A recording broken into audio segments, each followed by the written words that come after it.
Hello, this is Tim Law with Playing It Forward Coaching and Self-Reliance You. Uh, Please subscribe to my channel on YouTube, Playing It Forward Coaching. There's a lot of really good interviews going on, including one today with a young man I had in tennis here at Northeastern, class of 2019. Our number 3 player, Tony Damian, he just did a phenomenal job. Came out as a sophomore because he's such a great athlete. He picked up the sport very quickly. So Tony, I turn it over to you and let you speak about yourself, introduce yourself, throw some smack out, whatever you want to do, bud. Hi, so I'm Tony Damian, and story begins when I was actually born in Romania, and around 8th grade, when I was around 13, 14, we actually decided to move to the US. So I started 8th grade here, barely spoke any English, and it was definitely tough at first. But the thing at first that helped me the most is that I joined the soccer team, which I kind of made some friends through that, and it helped me learn English easier. And then throughout high school, I played soccer at first, and then in 10th grade, I actually had a friend in one of my accounting classes by the name of 𝙎𝙊𝘾𝙄𝘼, and I knew he played tennis, so I was like, he kept telling me to join the team, and because it's a lot of fun and a lot of soccer guys are doing it. So I was like, yeah, I'll talk to the coach when I see him. And one day in gym class, I actually saw the coach and I was like, "Hey coach, do you think I could play on the tennis team?" And one of the soccer guys. And he was like, "Nah, I don't know. We have too many numbers this year." So I let 𝙈𝙁𝘾𝙄𝘼 know. I don't know if the coach wants me. And then actually later, coach came back to me and he was like, "Oh, 𝙈𝙁𝘾𝙄𝘼 told me about this, and yeah, you can play for sure." But it was a good moment. That's where coach and I started getting together and knowing each other. And then I played tennis for the sophomore, junior, and senior year, and I played soccer all throughout high school. And then I graduated in 2019 from Northeastern, and I moved on to Hack to get an associate's in business administration, which is a transferable major. And next year, I'm going to plan to transfer to Penn State Harrisburg to finish a bachelor's degree in either accounting or finance. And I'm planning on playing soccer for them too next year. Oh, that's fantastic, Tony. And yeah, I kind of got in trouble with both Nagel and then Mrs. Burkhart because she came at me after you and I had already talked, and I told her, I said, Heather, it's good. He's all set and everything like that. So yeah, I definitely got off on the wrong foot there as far as not realizing your athletic talent.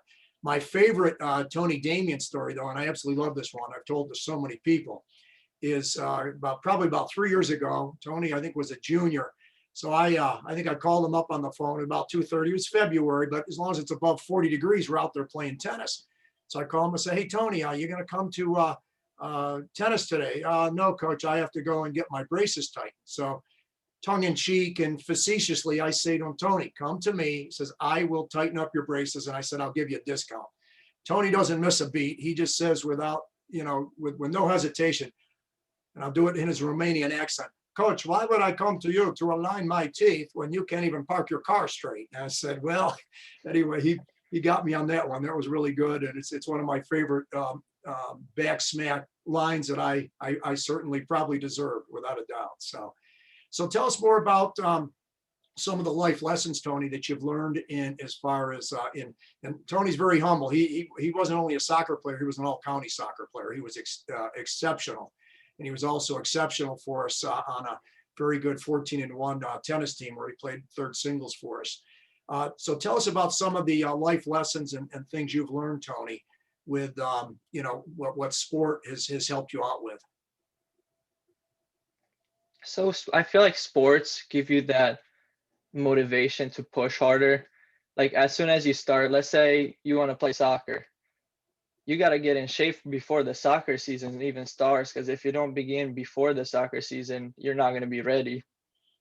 So every day you start running at first, it's definitely hard, but as you do it more and more, you finally get to the point where you want to run now.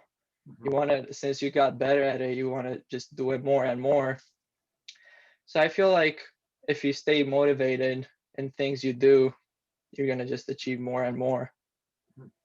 Yeah, yeah, certainly agree. And one of the things I've talked about, I had a interview last night with Jeb Payne, class of 13 out of Northeastern, and I would, was involved with his wrestling coach. And the one good thing that I really, really believe, and I said it with him last night, as well as some of the others that we're interviewing here, is that the good thing about sports, and it's not just sports, it's sports, band, music, extracurricular activities, where the students get out and really kind of push themselves, school plays, anything like that during this whole very challenging COVID thing. It's almost like giving us a suit of armor, emotional armor, that even though this 2020 and this COVID thing has been very challenging, uh, we're almost better adapted to go through this very tough time than people that haven't had those experiences of sports, band, music, extracurricular plays, those kinds of things. So I really think that being involved in things beyond the academics in school is just so very, very important. Tony, now you're in your second year as far as college is concerned.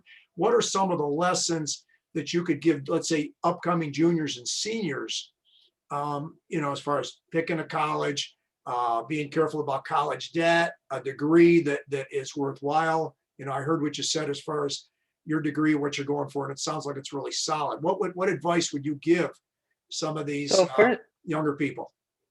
first advice I would say, try to not, like, you go to college to basically learn and get a degree. You can have the fun during your college years, but you got to know what you're there for. So stay focused on that. And the one thing I did to try not to get into a lot of debt, even though I could have went to other colleges, but I chose Hack. Mhm. Even though at first Penn State Harrisburg wanted me to play soccer for them right away, but I kind of just denied that offer. And I was like, I'm gonna go to Hack since it's a lot cheaper. So I chose Hack, and then after 2 years, you can pretty much transfer at almost any college in Pennsylvania, even out of Pennsylvania for some. So try to choose a college that you know you can afford, so you don't come out of college with 120K in debt, and then you kind of work a couple of years after college just to pay your debt. And then one advice that I wish I knew when I was in high school is to take some of the college classes that you can, because I know some of them even count for both high school and college. Plus, they're a lot cheaper, and it gives you that college experience when you're still in high school. Plus, when you come out of high school and you go into college, you're already set up for success since you already took some of the college classes, so you're ahead in credits compared to everybody else around you. Mhm. No, it makes total sense, Tony. Um, one of my big concerns is seeing just too many young people, and I believe college is important. So is the working world. So is the military. All of these things. And one of my biggest concerns that I've seen, probably in the last 10, 15 years, maybe even more, is too many people going off into college, getting a questionable degree, getting into a huge amount of debt, and then literally having to take years to get it paid off because of being in a degree or whatever where there's not that much of a demand. So I really think that is really, really important. You want to be strategic, and I like your idea of making college going as inexpensively as possible. Absolutely, absolutely. So other thoughts and ideas that you have, Tony, that could help, whether it's juniors and seniors or any teenagers or young adults, with, some of the life lessons and things that you've learned. I would say don't be afraid to fail at certain things. Whether, like, let's say you give it your all. Let's put it this into tennis. Let's say one of us on the tennis team back in high school will go and play 𝙎𝙊𝘾𝙄𝘼 for a match, and we give it our all. 𝙎𝙊𝘾𝙄𝘼 is a Division I athlete now, which was phenomenal in the state of Pennsylvania, coming either second or third, even first sometimes. And we'll go out and play him. Of course, we give it our best. We're not as talented as he is, so he'll beat us. But we sometimes we learn out of that experience. We learn how he does things when he plays tennis. So I feel like when you go into something and you give it your all and you fail at that thing, sometimes you learn more from failing than just doing it the first time around.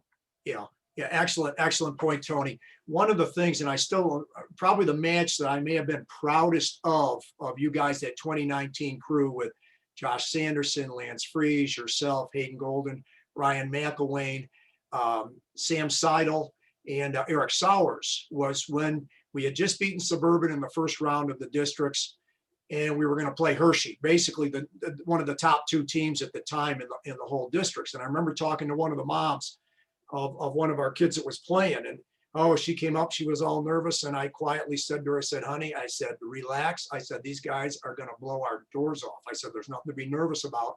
And I said, I couldn't have been prouder of our guys, because even though that match only went 45 minutes, because they were a very much stronger team than us, every one of you guys came off the courts literally sweating bullets from the effort. You gave it everything you had against a superior team. And I would have to say, I was very proud of you guys in all the years we had, but that match right there in a very quick loss may have been the proudest moment, just because you guys did exactly what you just described, Tony. And that's how I define the winners, is that, it's that will to prepare to win. You give it all you can in preparation, you give it all you can in the competition, then the chips fall where they're going to fall. So yeah, great point. Definitely agree with you. Tony, any last thoughts that you have? That's about it. Okay. About everything I got to give even high schoolers and people that are still in college. Mm-hmm. Okay.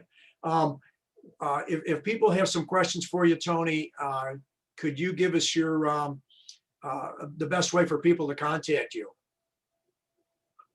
I'll say you can either call me or text me at 717-730-3436.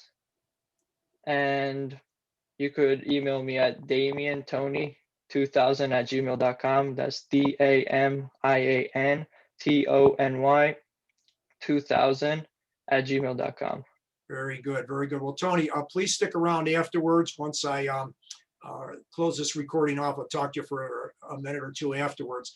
And again, just a reminder for anybody viewing this, please take a minute to subscribe to the Playing It Forward coaching channel on YouTube. Appreciate it very much.